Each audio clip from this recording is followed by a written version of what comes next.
Hey everyone, it's Tremia, and I know it's been a while since I've checked in.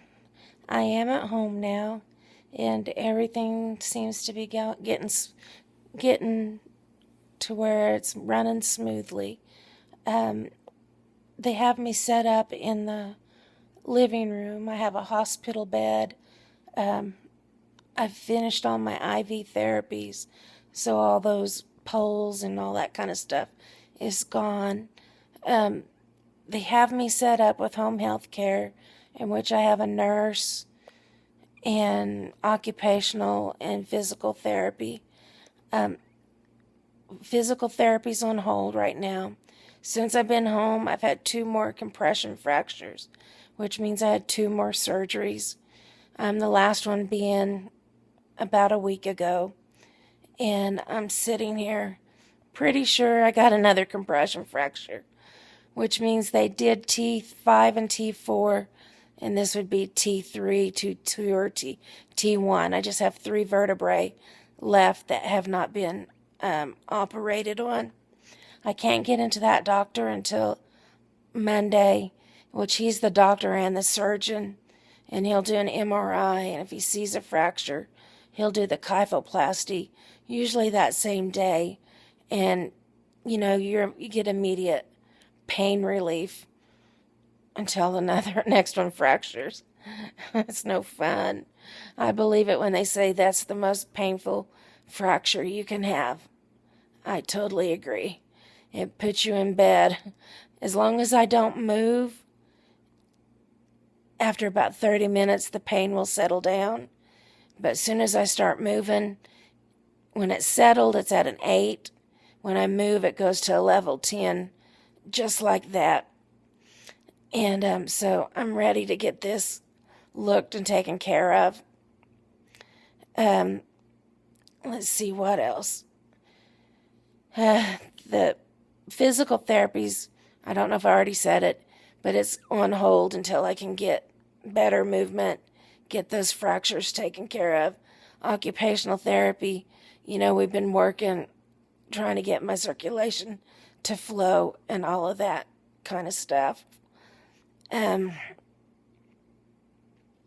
appetite has picked back up, and I thought, man, I've probably gained no telling how much, because my face is so swollen from the prednisone and everything. But I actually weighed yesterday, and I've lost like 15 pounds. So that was good news. I was happy with that. Still wearing oxygen. My blood levels are staying good as long as I'm sitting down. If I take this off, and I stand up and walk around, it drops down into the 70s. My heart rate goes up in the 160s. And so we got to get that taken care of and get it to where everything is in the right range. What else are we working on? I'm at a total blank. I just know that this has been hard, but it's good to be back home. And it's good to be where Dwayne and Sheldon and Buddy are at. Dwayne is a lot more rested because he's not having to get off of work, come let Buddy out, go back to the hospital, and stay there till I go to sleep. And then he would come home, and then he still had to do his laundry or clean up on the house and all of that. And he never missed a day. Not one day that I was in the hospital. He was there too. He never missed one day. And the nurses couldn't believe it and said that there's so many women up there, or men, that their spouses and families might come once a week or just once a month to see them. And that's heartbreaking, because I was waiting every day for Dwayne to get there. I sit there waiting, staring at the clock. Is it time yet? Is it time yet? Because it's long days in there. So, and if you're bored or waiting on somebody, all you want to do is sleep. And that's not good for your recuperation because you need to be active. And once Dwayne would get there, I'd be sitting up in the chair, or we'd go for a walk, or do the most that I could do at the time. So it meant a lot in more ways than one. At a couple of places, at the private hospitals, they let Buddy come in and see me. And that was really a good motivator also. And more places should do that, because our pets, they help us along too. Buddy knows when I'm sick, and he stays right beside me, and it's good for me, and it's good for him.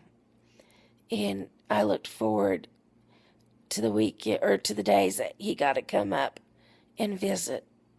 It made me happy, and again, it made me want to be up and be active and all of that. Pretty sure I still have some pneumonia in my lungs. I'm doing the breathing treatments. When I go back to my next rheumatology appointment, we're going to do chest x-ray and bone density x-ray. For my bones and the osteoporosis, they say like the Fosamax and Boniva is not strong enough. Since mine is so critical, we have to get this, I can't see it, shot, and it's called Forteo, and it's like maximum strength double duty. And they said in 2 years, I'll have whatever bone mass I'm going to get back, which should be back to normal, will be done. And I've been on that since late April, 1st of May, somewhere in there. So the bad thing about this osteoporosis, which I got from high-dose steroid use for the lupus, the bad thing is the osteoporosis. The good thing is that the osteoporosis is treatable. Now, this whole last year that I've been in the hospital, any treatment for the lupus has been stopped other than the steroid. We got it down and we're slowly going down on, in which I just can't stop it because of adrenal insufficiency. And so we're having to work the way down. And it's about time to go down another milligram on it. And I just wish I could stop it completely, since it's done so much damage. And, people say, well, would you have done it had you known it's going to do this damage?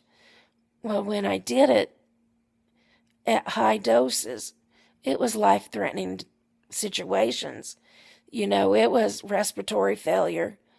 And it's, do I want to breathe and go on, or do I just want to succumb to the respiratory failure and pass away?